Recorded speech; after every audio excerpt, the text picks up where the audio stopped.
Well, good morning, good morning, good morning. And this is the day that the Lord has made. And we should rejoice and we should be glad in it. So good to see you this morning and welcome to Hope TV. I'm E. Dewey Smith. I am the chief hope dealer here at Hope TV. And we're so excited that you've carved out a portion of your Friday and to allow us to bring you and to provide you with the daily dose of hope. It's incredibly exciting. It really is, just to have this top opportunity to come and to share and just to, have a moment of fellowship and, just to be thoughtful and to be reflective and, to be inspirational about what we believe and what we think. And I'm just honored. I really, really am that you've carved out a portion of your day this first Friday in May to spend with us here at Hope TV. And good morning, everybody who's already tuning in and bringing your comments. Good morning, everybody. Ola Currington Johnson, God bless you. She's tuning in on Facebook. Welcome. Everybody who's watching my Apple TV, Roku, Twitch, Amazon, Fire TV, Facebook, YouTube, the various websites, whether it's E. Dewey Smith website, House of Hope website, House of Hope West Point, our newest streaming platform. Some of you know, some of you don't know, we launched a new ministry even in the pandemic in the month of February in the West Georgia area in Douglas County. And this Sunday at 9 o'clock, you'll be seeing that service streamed throughout all the platforms as well. So I'll be preaching at the Atlanta church at 7:30 and then the West Point church at 9 and then the Atlanta church at 10:15. So you get a chance to see those services and what I preached this past week at West Point. And so I'm excited that you tuned in. So check us out. And also those who watch it through Hope TV through that website. So we're excited that you're here and I appreciate you. Drop us a line. Let us know the city and the state and the country from which you are viewing. It means a lot to us. Very, very important. We'd love to hear from you. Our producers take it very seriously. And I want to thank all of our Hope TV team for what they do. We have about 43 people who they put a lot of effort, time. I mean, editors, producers, administrators, graphic artists, camera crew. I mean, producers, associate producers. I mean, it's a lot that goes into this. Those who host the shows, it's a lot. And I want to thank them for their support. And because without them making this vision come to reality, Hope TV wouldn't be what it is. It was just a thought for me 14 months ago. And now to see it come to reality, it's a blessing. And I'm grateful to them for all of the different shows. We have 32 different shows now that we're airing. We had 2 new shows this week alone. One called Gospel Buzz, which is a great show about the gospel music industry and guests, and you get a chance to hear from gospel music artists and some ministers as well.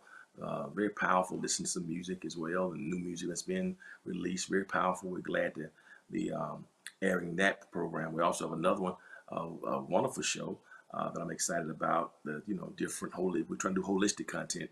This one's called Cooking with Flavor with KL. It started this past Tuesday at 11, and it's going to air tomorrow again at 1. Cooking with Flavor with KL is Keith LeCount. And so some of you home and want to know how to cook. I mean, he does everything, baking, cooking, you name it. And I think you're going to really, really enjoy that show. And cooking shows are real big, and this guy's a major cook. So I want you to check it out. I think you'll be blessed by it. And if you're watching through a platform that will allow you to subscribe, to like, to comment, or to share it, very, very important. Very important that you do that. Every time you subscribe, you can get notifications as to when new content is uploaded. We're streaming all day long. It's funny. I was talking to a colleague yesterday who was saying, "Man, when you guys started, people were talking about, man, is he gonna have programs every day? Man, why do they keep airing so much? Every time you turn on, they're airing something." So it's kind of negative, talking kind of negative. Now it's not the same people. Man, what are they doing? How can we get ours?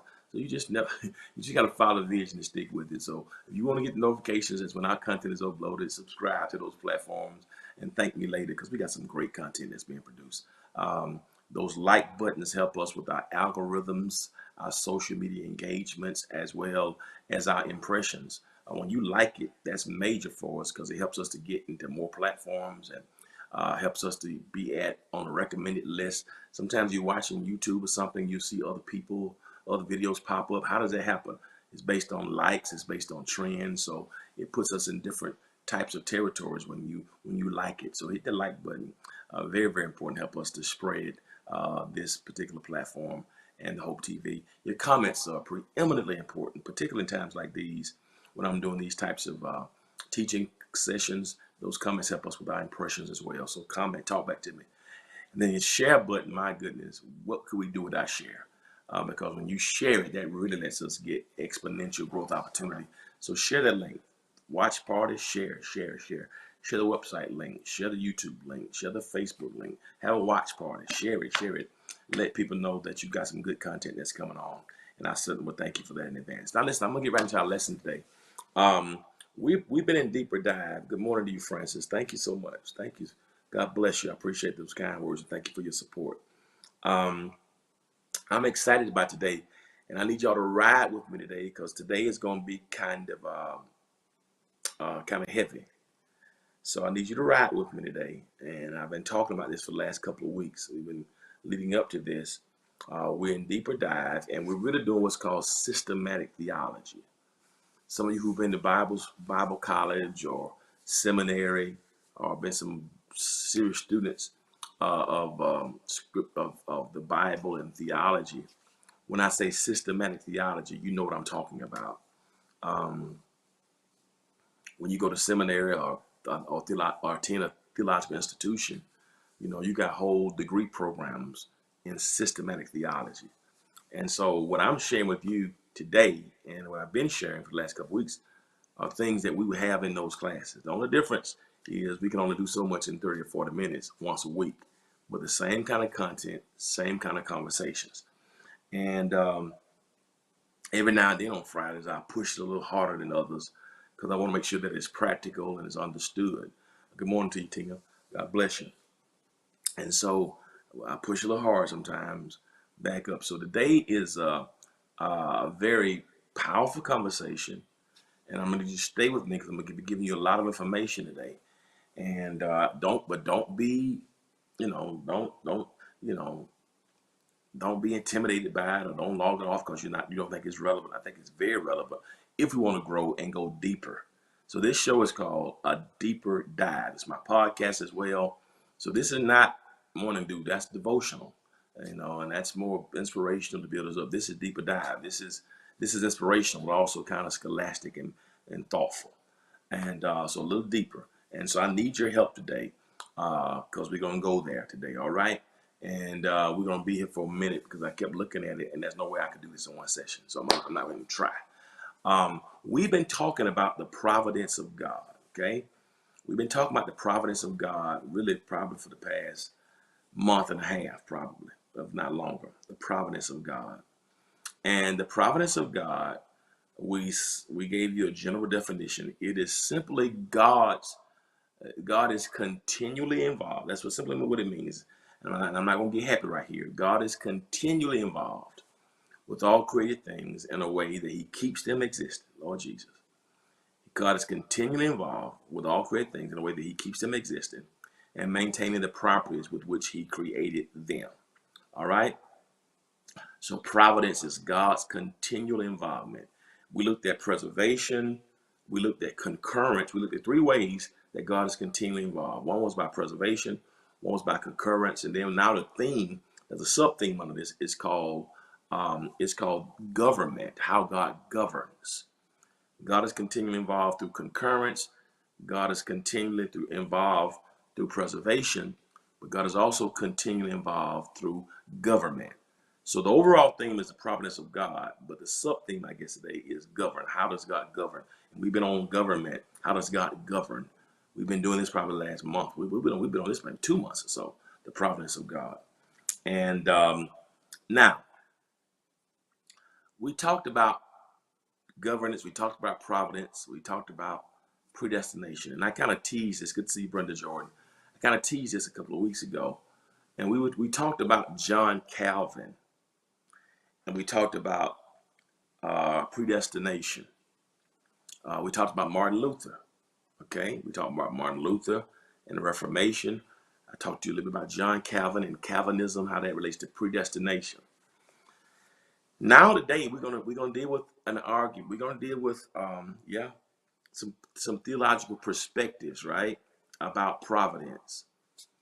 That has really been a debate now for 500 years.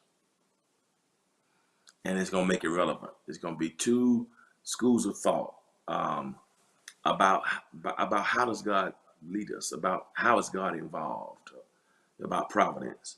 And so there are two names I'm going to give you today. One I've talked to you about before. Another one I'm going to introduce to you, okay? I've talked to you about this guy, John Calvin, okay? So this is systematic theology. It's also the church history. John Calvin. John Calvin comes along in the 16th century, as it began, 16th century AD. And John Calvin is a disciple of Martin Luther. Remember I told you a couple weeks ago, Martin Luther is the guy who starts what's called the Protestant Reformation. Martin Luther wrote 95 Theses and hung on the church there in Germany because he was upset with how the mother church was handling things. And Martin Luther, kind of developed this whole doctrine of the priesthood of believers. And so the Protestant Reformation, you had Catholics, that was a mother church at the time. It was Martin Luther who started Protestantism. And I dealt with that a while ago. And after Martin Luther, one of his proteges or mentees was called John Calvin. And John Calvin, some of you have heard of the denomination Calvinism. Calvinism, that's a denomination. That is a derivative of people who, I'm a Calvinist.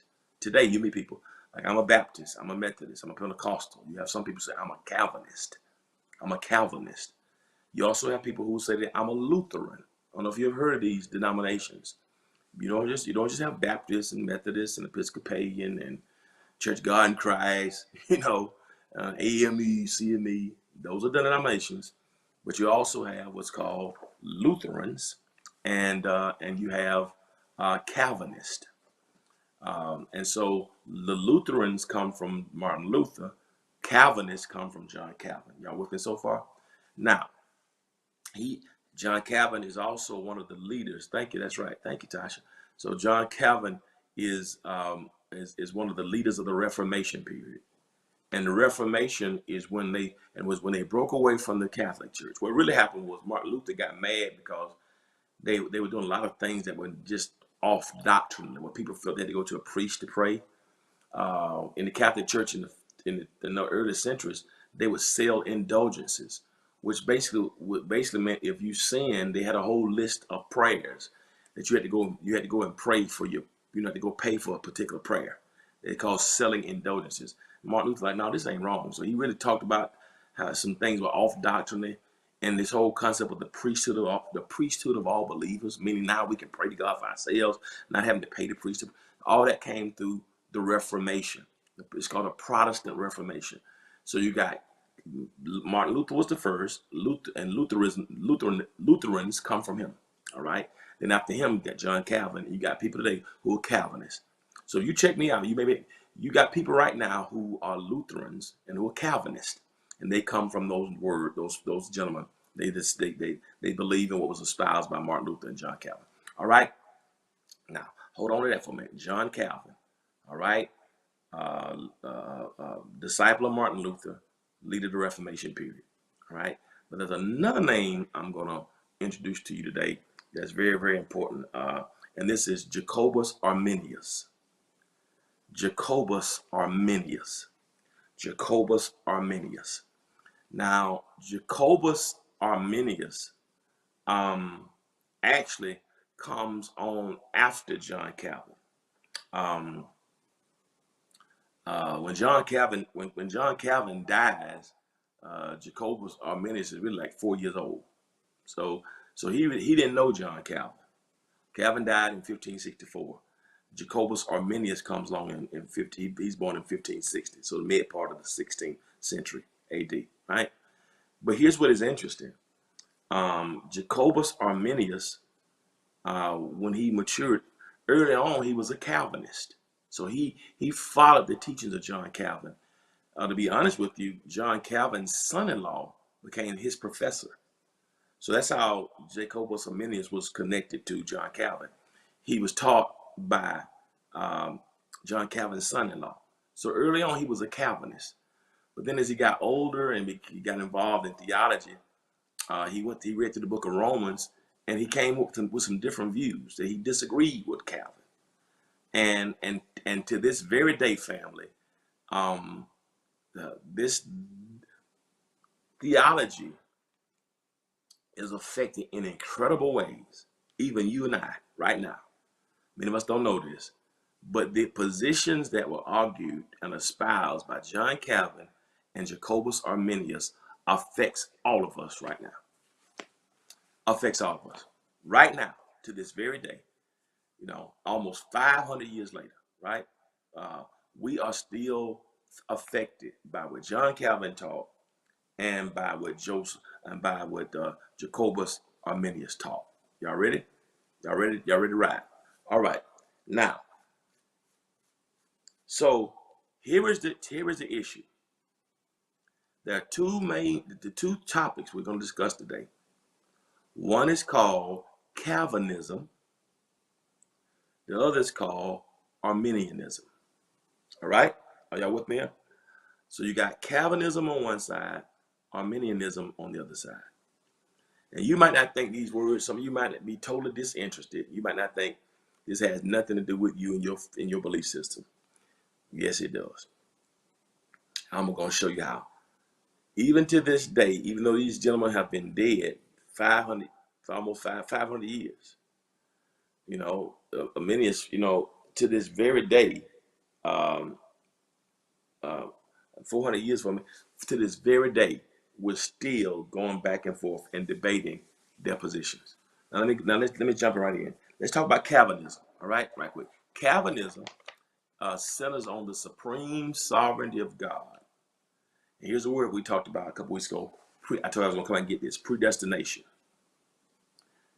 And y'all hold on to that for a moment, because I'm going to come back to that. We're going to be right there. So Calvinism, folks, it centers on the supreme sovereignty of God. Okay? Predestination. He had something called, let me break it down for you, all right? That's good, Tina. One decision can affect a domino effect. That's good. That's a good observation.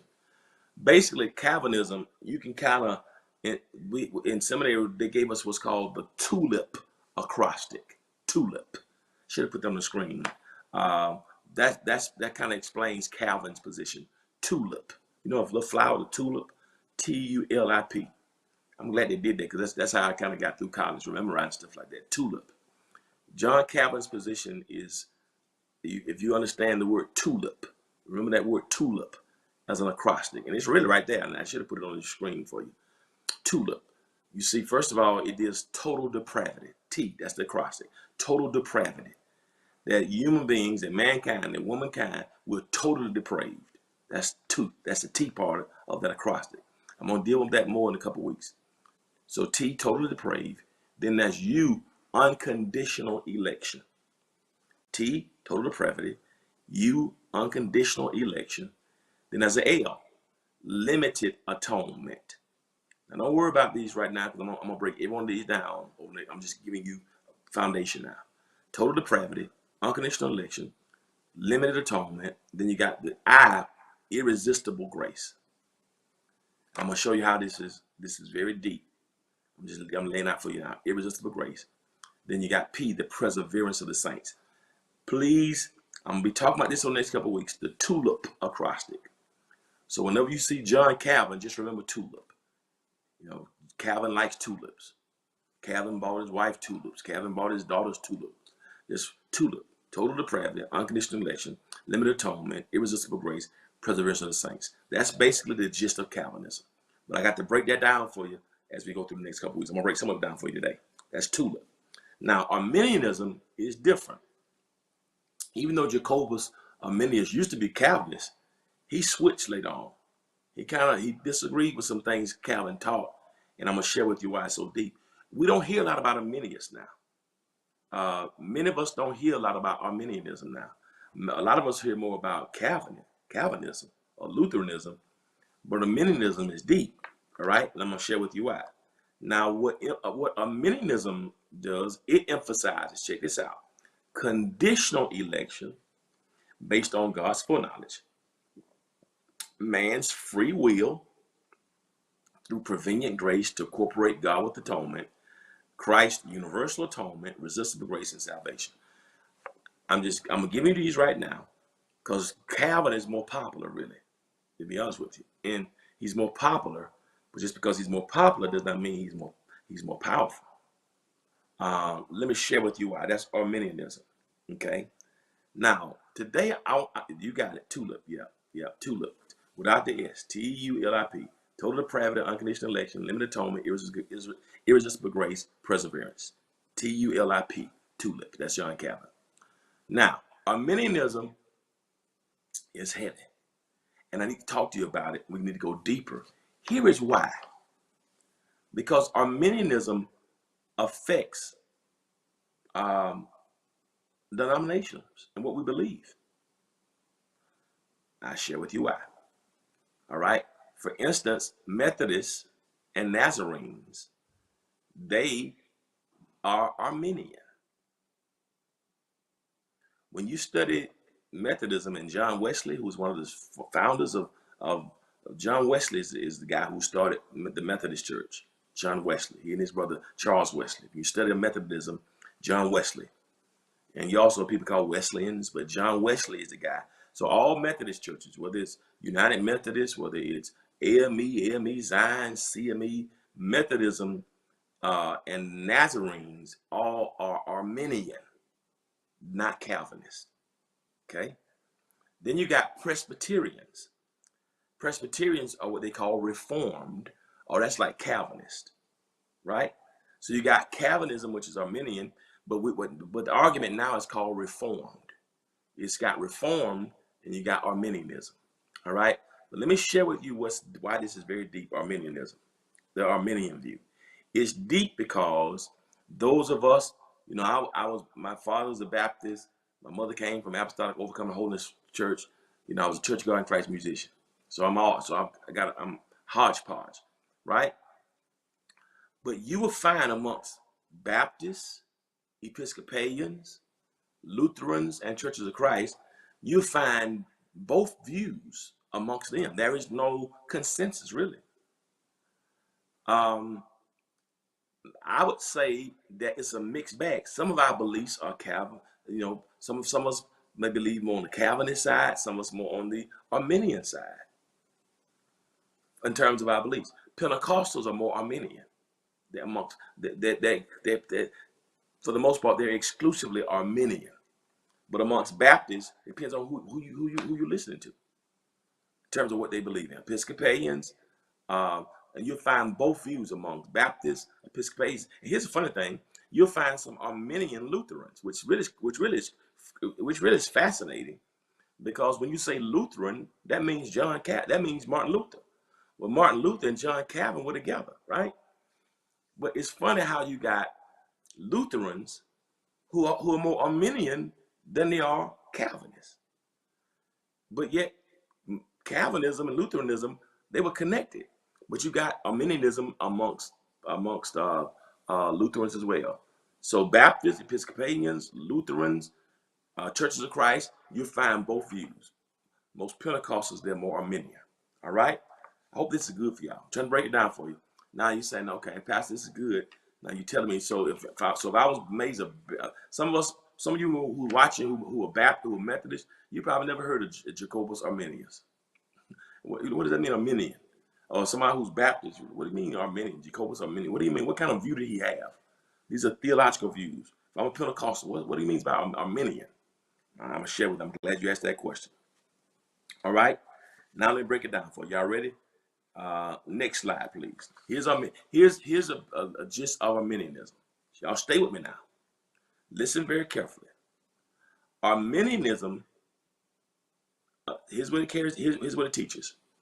That human freedom and real human choices are necessary for genuine human personhood. All right? Now let me give that God's providential involvement in or control of our history must not include every specific detail. Let me break all this down for you. What this simply means, Arminianism means that I got a choice, that I got human freedom.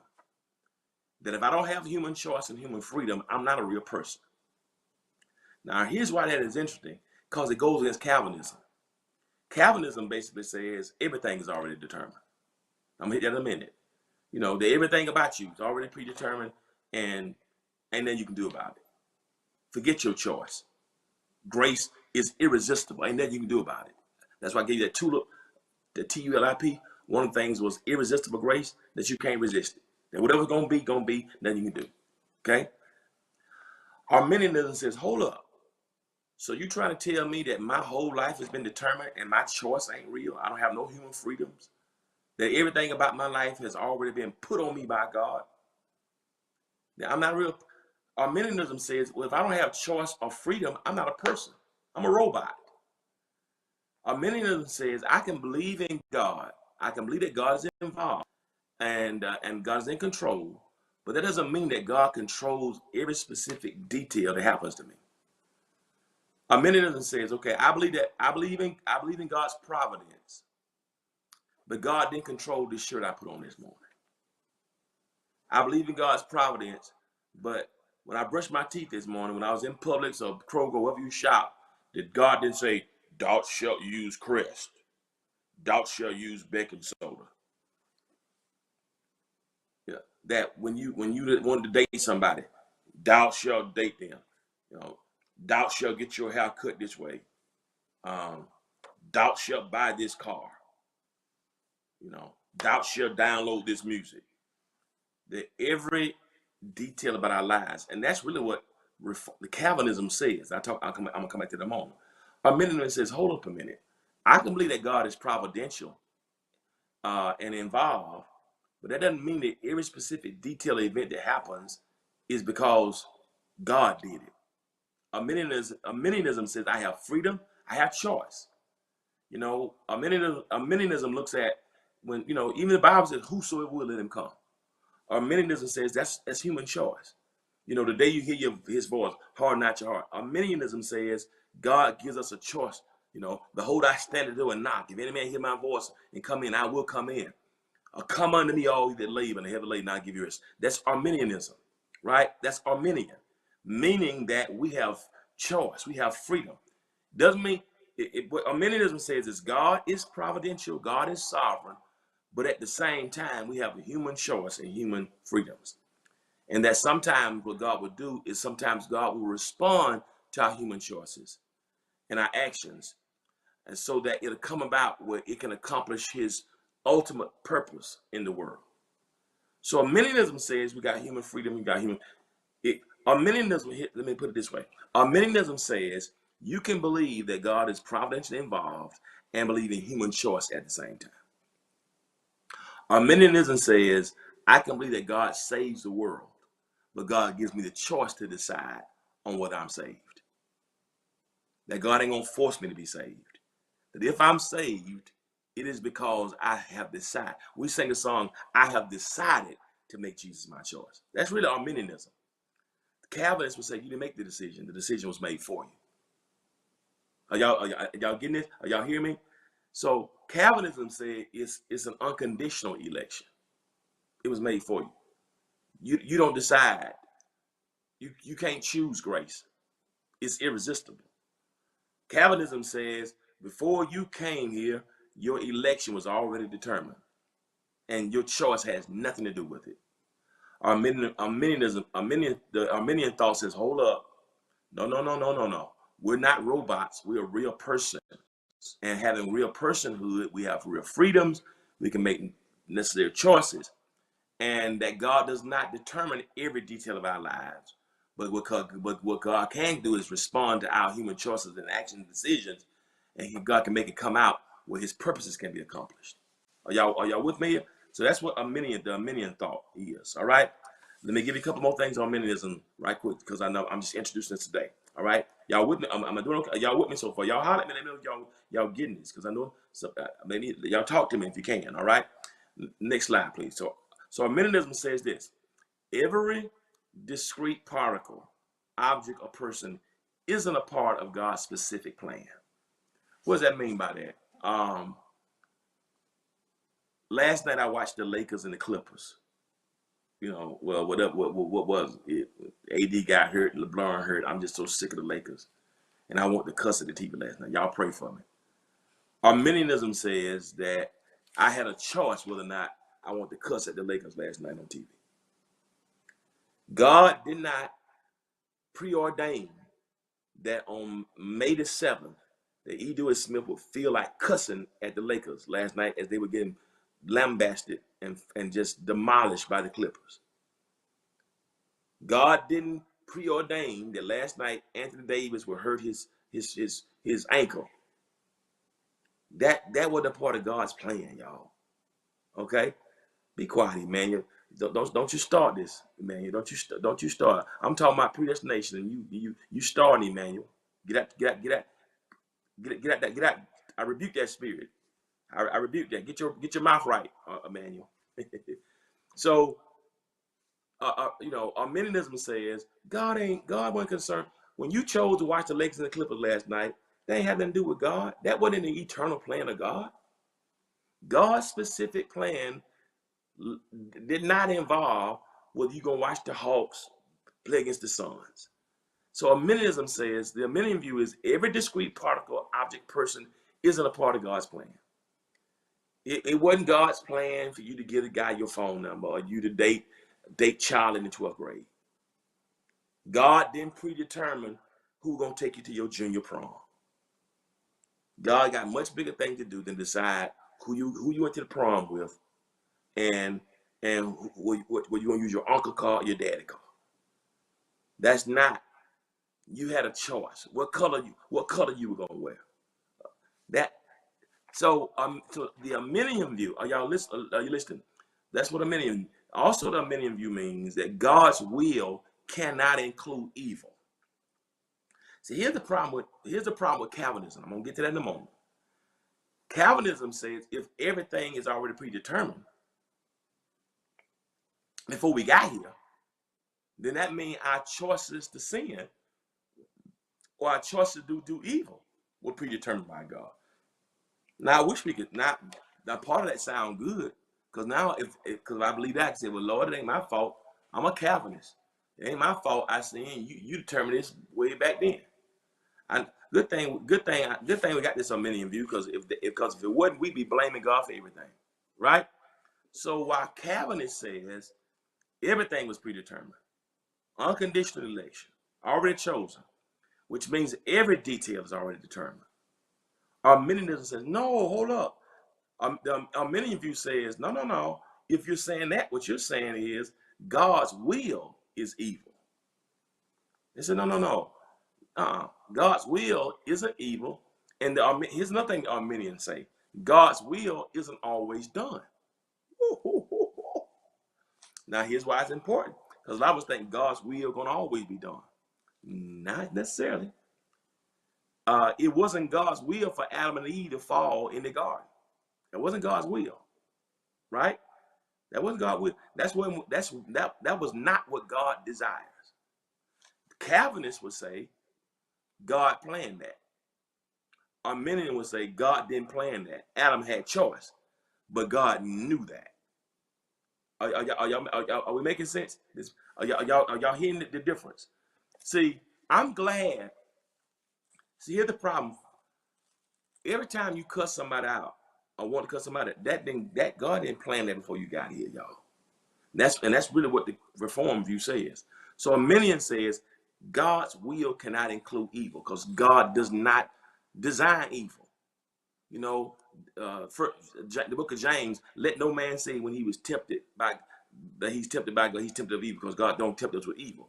Well, Calvinists will say everything's already been determined. So if you're tempted, if there's evil, it was already done. That's what Calvinists or the Reform say. Arminian says no, no, no, no, no. God's will cannot include evil. If I do evil, that's not because God planned it before I got here. Now, Arminian says, now God knew what I was going to do before I got here, but God doesn't plan it. You see the difference? Calvinism says everything is planned. We don't have a choice. Arminian says we do have a choice. We do have freedom, but God is still sovereign and providential. All right? Here's another one. Here's another thing about the Arminian view. Arminians also believe that everything that happens is not what God desires. Everything that happens in our lives is not what God desires. Calvinists would say everything that happens is what God did. And sometimes, y'all, I'm gonna go a little deeper here. Sometimes we're Calvinists and we don't even know it. Let me throw this at you right quick. How sometimes we vacillate between the two. Let me give you an example. Have you ever been to a funeral and somebody was in a car accident, right? And the preacher get up or somebody come and make remarks and say, God don't make no mistakes. Or a person is dead, we just got to accept the will of God. Y'all come here. Don't hang up. Don't hang up. Because I'm talking about you. I'm talking about us. You know, we go through the field and say, God is too wise. God is too good to do wrong and too wise to make a mistake. This is the will of God. You ever heard at a funeral before? Hey, y'all, we just got to accept this is God's will. So are we saying that the person who died in an accident, that's what God willed?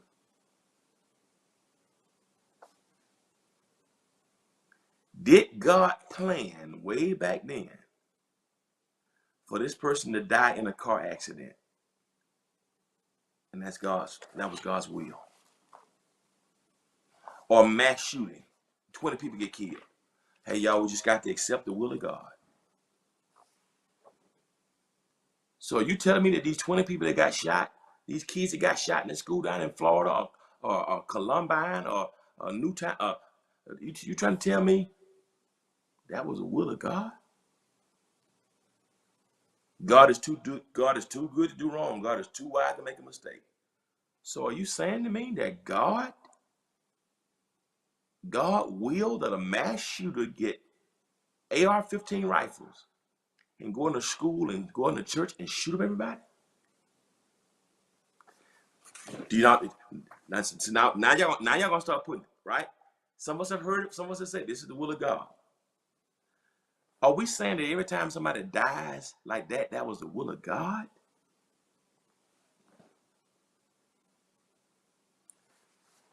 Every single death, every single accident, every time a plane crashes, every time every child is born with Down syndrome, God is too good to do wrong. God is too wise to make a mistake. This is the will of God.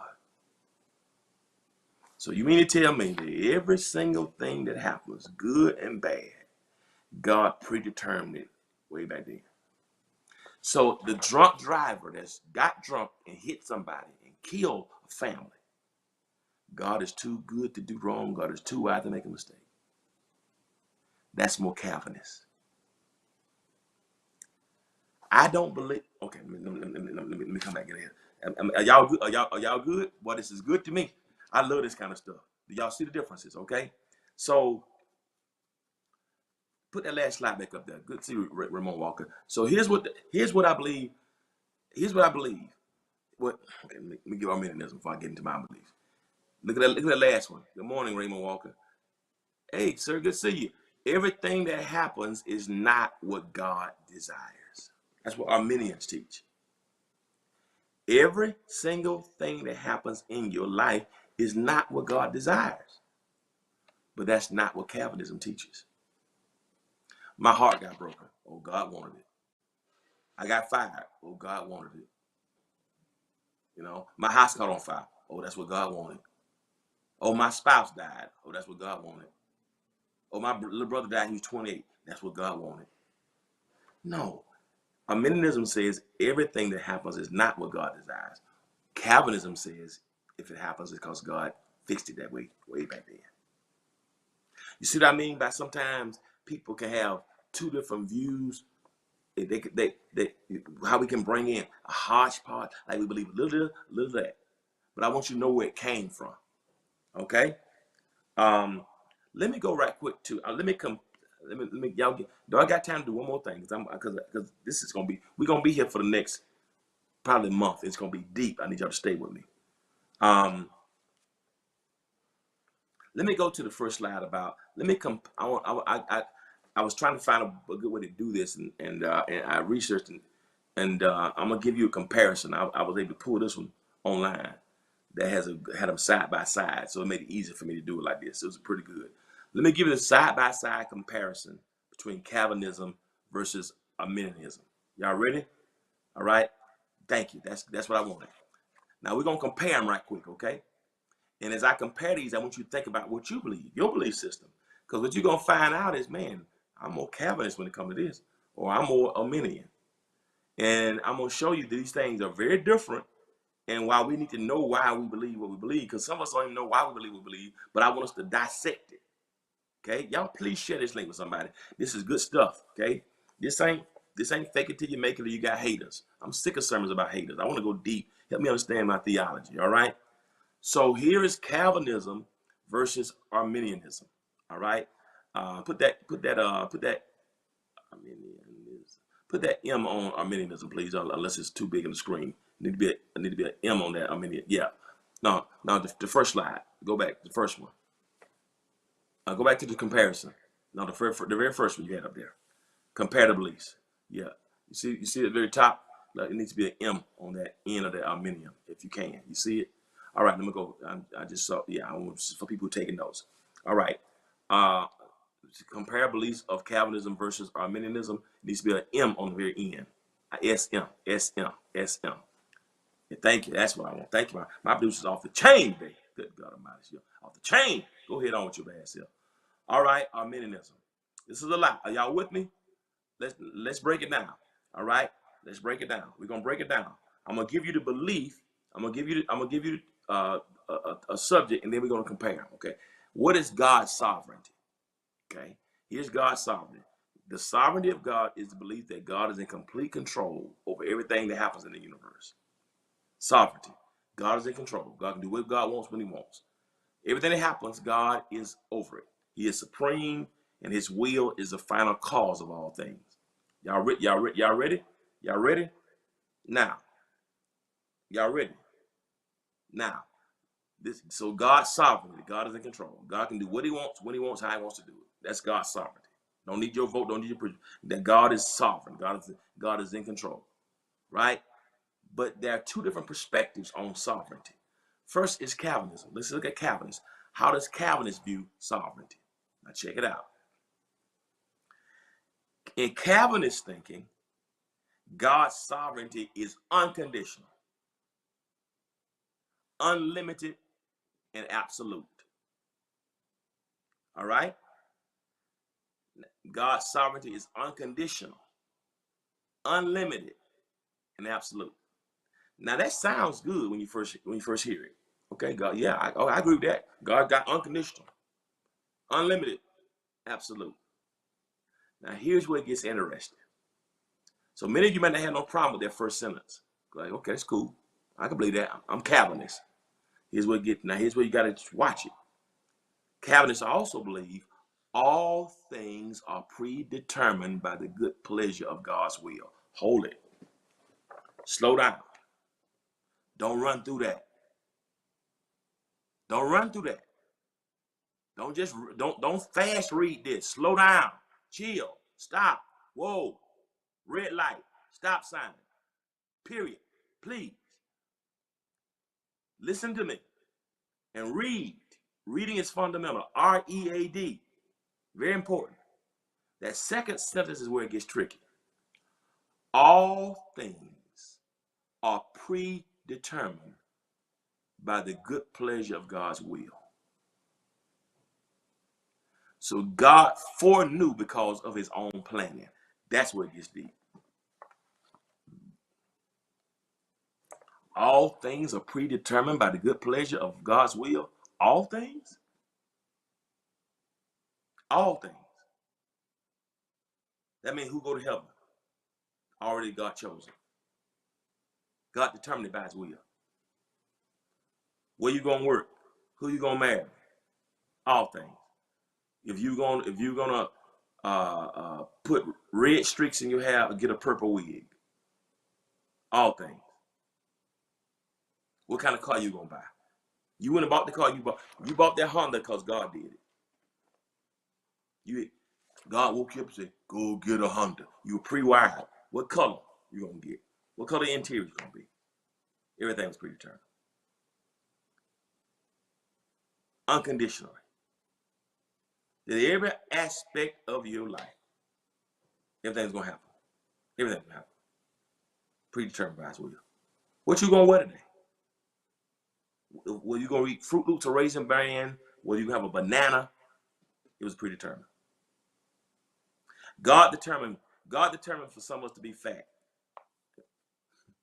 It had nothing to do with your workout, your diet. It was already. If you're fat, that was chosen by God. Just go on to Krispy Kreme, do it. Ain't got nothing to do with you. It was all determined by the good pleasure of God's will. God foreknew because he planned it. See, the problem with that, it can make you lazy. And it can make excuses for your behavior. Lord, thank you. I can't do about this fat no way. You made me this way. So let me go on and enjoy it. Because the reason why you knew it because you planned it.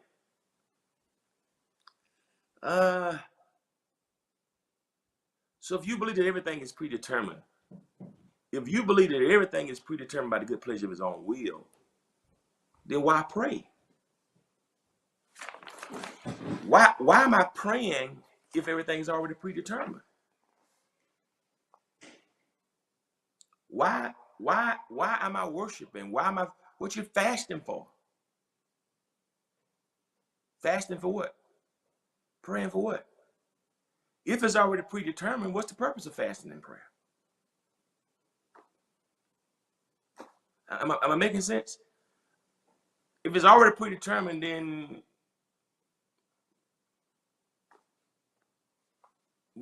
here's another thing we say sometimes too, y'all. I don't know if y'all heard this before. Some of us, and see, here's the issue. Some of us say Calvinist things, not knowing what we're really saying. Have you heard this before? What's gonna be, gonna be. Really? Have you ever said this before? What's gonna be, just gonna be. Really? Why is what's going to be just what's going to be? That mean you got no authority? Are you saying it was already predetermined? Have you ever heard that before? Has anybody ever heard that before? You know, hey, it is what it is. What's going to be, going to be. Can't do nothing about it. What's going to be, going to be. You know what I'm saying? The reason why I got this tub around my belly, what's going to be, going to be. It is what it is.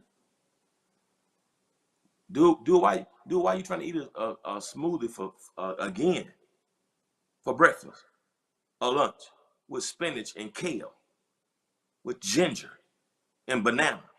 Why you doing it? Why don't you just go to IHOP and get you some pancakes and some eggs? Why don't you just do that? Since what's gonna be, gonna be. It is what it is. What? That if what's gonna be, gonna be. It is what it is. So are you saying that what's gonna be, because it was already determined? So what are you saying? Prayer can't change it?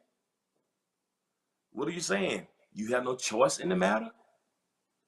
What are you saying? Things can't shift?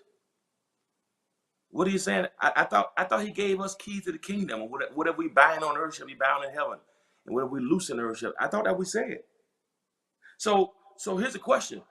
I thought if you ask, it shall be given. Seek and you shall find. Not, I thought you have not because you ask not. That's what you say. So the question is, are you Arminian or are you Calvinist? Because if what's going to be, that's Calvinist. You have not because you ask not, that's Arminian. So sometimes we say stuff, we sometimes we speak Calvinistically, sometimes we Arminian. The Calvinist side says all things were predetermined for his good pleasure. God foreknew because he planned it. The problem with that is it absolves the problem with that is that it takes away any responsibility for us. It takes away accountability. It takes away our authority. It takes away our power. It takes away our choice. It takes away our freedoms. I don't need to have no altar call because what's going to be, going to be. I don't need to tell people, come give you life to Christ because it's already been determined. And if God didn't select you, then you can't come. Why open the doors of the church? Because what's going to be, going to be. You see the point? That's Calvinism. Now let me go to let me give you the Arminian view of this. And I'm gonna let y'all go. I hope this is making sense, y'all. I hope this is making sense. I know it's heavy. Y'all stay. This is gonna be good for the next month. All right. Now let me share with you the Arminian view of God's sovereignty. Y'all with me? Here's the Arminian view. Arminianism. Y'all with me? We tend to say things because we've heard it and it sounded good. You so right, CC. But I want us to see where it came from theologically. Because we say stuff that we don't know. And a lot of times what we say, it can come from Calvin, it can be Calvinist, or it can be Arminianism. It can be Calvinism or Arminianism. Here's another one. To the Arminian, now here's the difference. Like I told you now, with sovereignty, with the Calvinists, they believe all things were predetermined. Okay? Good morning, Cheryl from Philadelphia. Good morning to you. How much love to you. Now here's what the Arminian believes about God's sovereignty. God's sovereignty. I like this one. To the Arminian, God is sovereign. God is sovereign, but has limited his control in correspondence with man's freedoms and response. Woo! Did y'all see the difference? To the Arminian, God is sovereign. Okay, so in both views, God is sovereign. But there's a difference in how the Arminian views sovereignty, Arminianism views sovereignty, and how Calvinism views sovereignty. Go back to Calvinism for a minute. I want you to see the difference. Can you go back to the previous slide? I want to go back to that Calvinism to show you the difference. Now, look what it says in Calvinist thing. God's sovereignty is unconditional, unlimited. So Calvinism says through God's sovereignty, his sovereignty is unlimited, unconditional, and absolute. Now go to the Arminianism. Go to Arminianism. Arminianism says God is sovereign, but God has limited his control in correspondence with man's freedoms and with man's freedom and response. What does that mean? That simply means that although Arminianism says God is sovereign, but he has limited his control based upon freedom in your response. Please be clear on this though. God limits his control based upon your response and your freedom. Okay, what does that mean? That he has limited his control. So that the difference between he has limited control. Listen carefully. I want you to get this right. Thank you for that, Tina, because I want to make sure it's clear. God is sovereign, but has limited control. Make sure I explain this clearly, because that's deep right there. Because that I gotta be careful that you hear what I'm saying. God is sovereign, but he has limited his control. He has limited his control. Not that God has limited control. God is sovereign, but he has limited his control. God limits his own control. Not that God has limited control. God is in total control, but God has limited his control. He's limited his control in correspondence to man's freedom and response. Did y'all hear the difference? I do not believe that God has limited control. God is in total control. But relative to my choices and my freedoms, God will not control. God will limit his control over my thoughts, over my freedoms and my responses. What do I mean by that? Please make sure y'all get this now. Y'all, I need y'all to holler at me right now, because Tina just scared me. God's control is not limited. God is in total control. God has total control. But this is what God does. What God does is relative to my choices. When I came down here this morning, God's limited his control relative to me putting this shirt on. God didn't pick me out the bed, take me to my closet, and move my hand up and make me get this shirt. Right? Right. So God is in control. It's not that God. It's not that God could not have made me pick out the shirt, another shirt. But God limited his control to give me the choice and me the freedom to choose the shirt I want to wear. So not that God has limited control, but God has limited his control. When I went and got gas the other day, God didn't control me and make me go to QT. God didn't say, go to QT and don't go to Exxon. Go to BP, don't go to Racetrack. That's it. He has limited his control based upon your actions. It ain't that when I got ready to go to Chick-fil-A and I needed to order a salad. God didn't say, order the Cobb salad.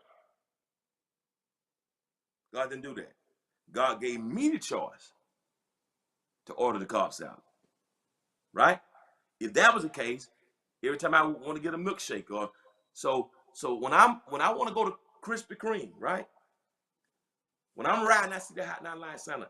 God don't make my car go by it. God don't make my car go by it.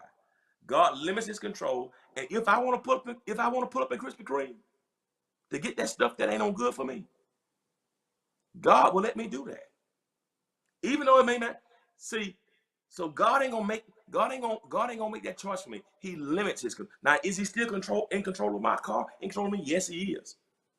But God will limit his control to give me the freedom to respond how I want to respond. Even though he's sovereign, even though he's got all power, he will limit his power and limit his control so I can make the choice that I want to make. Now, if I make a choice for me that's bad, I can't blame God. Calvinism says that it was God that said, order the Cobb salad, stay away from Krispy Kreme, put on this blue shirt, go to Racetrack. No. God, it wasn't in God didn't pre-design, right? God gives us free will because he loves us. He gives us choice. Thank you, Emmanuel. You own it, brother. That's it. Beautiful. Whether we want to live, love it. Even though the choice is ours, God is in control. But God will limit his control. If you wanted to give a dude your phone number, if you wanted to holler at a girl, God ain't gonna say, don't give him the number. You got a choice to do it. God will limit his control in correspondence with our freedoms and our response. Okay? Now, if you pray, God can give you clarity, give you direction. But Calvinism says it's already determined. Arminianism says God will limit his control. So God's decrees are associated with his foreknowledge. Now let me share this. Now, does this mean that God doesn't know what my choices are? Absolutely. God knew way back then what we'd be doing today, because God is omniscient. God knew that God knew I would get the Cobb salad and not the 12 count combo with Polynesian honey mustard and large lemonade. God knew that. God knew I wanted to get the number one, but get the deluxe with the lettuce and tomato on it. God knew that. But God also knew that I would use good wisdom and get the Cobb salad with light vinaigrette. God knew it. Did God know my decision? God knew this way back then. Everything about my life, God knew it. But although God knew it, he limited his control so I could make that decision. That's the Arminian view. So I can't say at Chick-fil-A, what's gonna be, gonna be. God already fixed it. What's gonna be, gonna be. Since God already ordered me, since God already ordained I'm gonna get this spicy deluxe combo, what's gonna be, gonna be. Since God already ordained that I can upsize it and get it large, what's gonna be, gonna be. It is what it is. Right? So Arminianism says that God is in control, but he limits his power. Not that he has unlimited power, not that he has limited power, but he intentionally limits his power to give us the choice to do what we're gonna do. Calvinism says you have no right, you have no say in the matter. Arminianism says you do have a say in the matter. That makes sense? I need to quit today. I'm over my time. This is gonna be a wild ride next month. I can tell you this is gonna be deep. Thank y'all for responding. Those who did respond, I hope y'all got it. I'm doing my best I'm doing my best. He's a loving God to allow us to have our choice. That's enough. Calvinism says he loves you. Calvinism says he loves you. That's why he decided for you, because you mess it up. It's deep because we're gonna go back and forth, right? Right? Does it make sense? So God is sovereign. God is in control. This is Arminianism. But God he will limit his control over our choices, our freedoms, and our responses. So you can make it for yourself.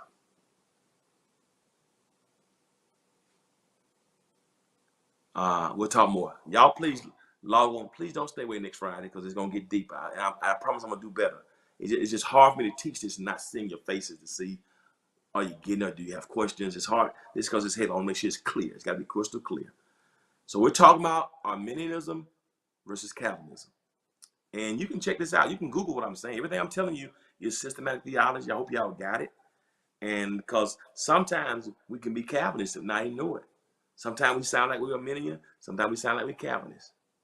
But you're gonna. I think if you stay with me, you're gonna enjoy this. It's gonna be very enlightening. And y'all ride with me for the next couple weeks on Fridays, because we're gonna go there. It's gonna be very deep now, and it's gonna challenge. I'm gonna push you. Kind of started light today, but I'm gonna be pushing you. So you say you want to go deeper dive. The next month gonna be deep. So make sure you bring your scuba diving gear with you, because we're gonna be going down there, and I just need you to, part of me says don't do it because it's online and I can't, but it's deeper dive. I'm gonna do my best to go deep and make sure we don't drown. All right. I love y'all, and thank y'all for tuning in today. I'm gonna try to teach it without putting myself in it to the very end, so I can let the ideas wrestle. But I don't want to scare y'all. I want y'all to be misled. I want y'all to get the wrong impression. I want to make sure that you're learning right, correct theology, orthodox theology. But I'm trying to share with you, this debate has lasted since the 1500s, and it's not going anywhere. Because both sides, that's some, you'll see. So y'all ride with now. Please stay on the ride. Bring your scuba diving gear, because it's gonna get good. It's gonna get better. All right, I gotta let y'all go. And but I'm thankful that God has given me, that God has limited his power over my responses and given us to choose. And because of that, today I've decided I'm going to get me a smoothie.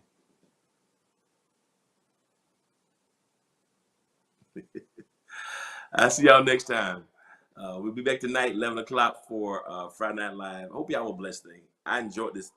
I love this. This kind of stuff here. I can do this all day. I love this more than preaching. I love this. Thank y'all for sharing with me today.